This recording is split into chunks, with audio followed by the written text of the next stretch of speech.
Ono što je sportašima svlačionica, glumicima i glumicama je definitivno garderoba.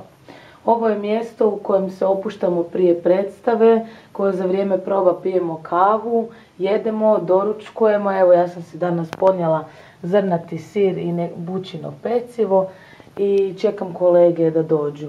Marina u ovoj predstavi koju trenutno radimo u Kerempuhu, dakle nalazimo se u Kerempuhu garderobi, igra ulogu Anđela.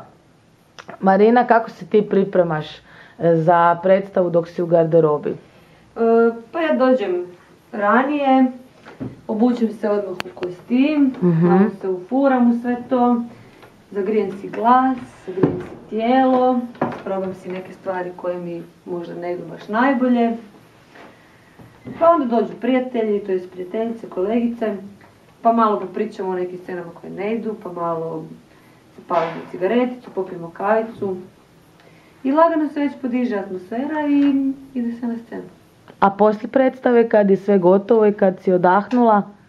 Onda volim sjesti u garderobu, lijepo se skinuti, s svojom prijateljicom Mariju iskomentirati sve što se događalo na probi na predstavi i laganini. Se spustiti dolje u bar? Ne baš. Osim ako je neka super večernja predstava, pa je neka dobra publika bila, možda neki prijatelji su došli, tako.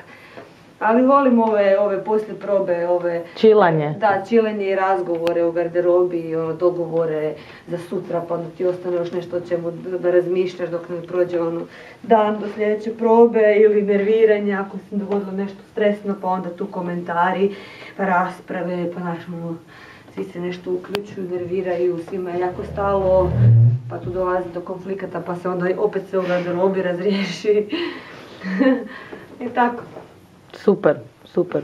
Eto, upoznali ste naš život prije i poslije predstave, za vrijeme dok smo u garderobi, dok se pripremamo. Lijepi pozdrav iz Kerempuha. Ćao!